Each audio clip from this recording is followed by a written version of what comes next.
Hi, David here, the CEO and founder of the Freedom Founders Mastermind community.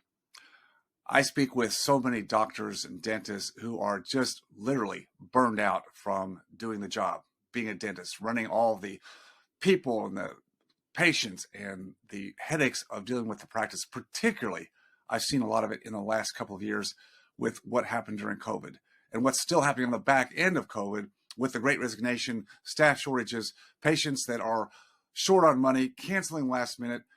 It's just taking its toll on so many people. And I get it. I get it. Here's what I know. I don't have any magic sauce. I can't sprinkle any fairy dust over the problem and make that better by itself. But what I do know is the ability to take pressure off of yourself and feeling like if you're not driving all the time, which I get it. I've been there. I've been that person.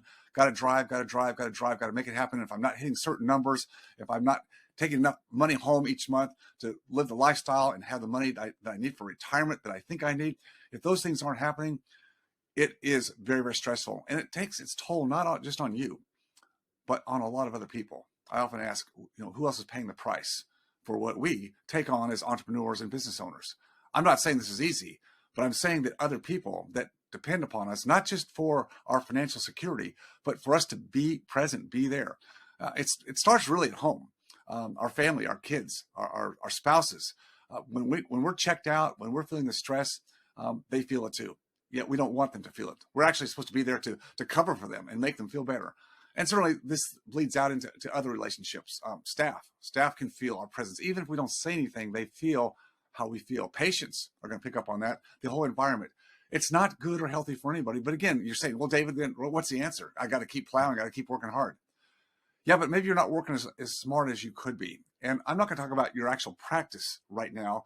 That's another area which a lot of times there are things you can do to optimize that. That comes to leadership and the model you have. I want to talk about what's the goal you have for the money you think you need to take more time off. Not even necessarily retire out of practice, but just to take more time off and give yourself permission to live some life today.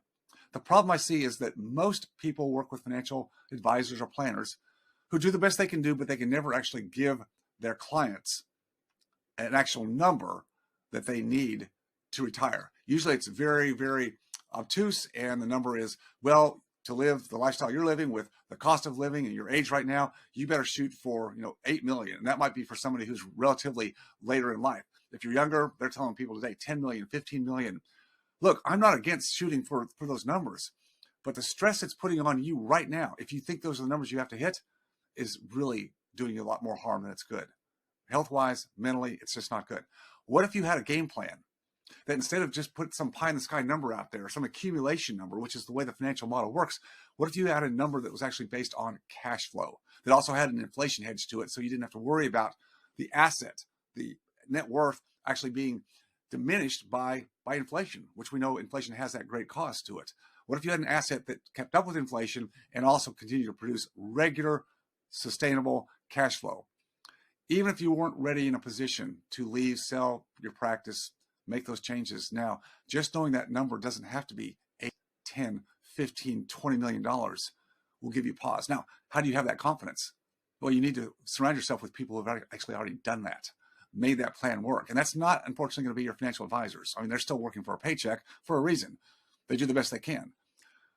Personally, I have done this myself. My story is leaving my practice when my daughter was very sick many, many years ago in my 40s, because I had the passive cash flow not dependent upon me. It gave me the flexibility and freedom to live my life the way I wanted to live it when I needed to with my daughter.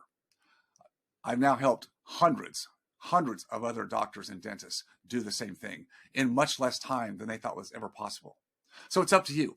You can continue to grind the way you've been grinding, thinking this is the only way out, or you can look for a different path. Steps are easy to take. You can take a look at things little by little, but I invite you to at least consider other options that maybe so far have not been presented to you. It's your life. It's your choice. It's all about your freedom. I want you to make the most of it. I'll see you next time.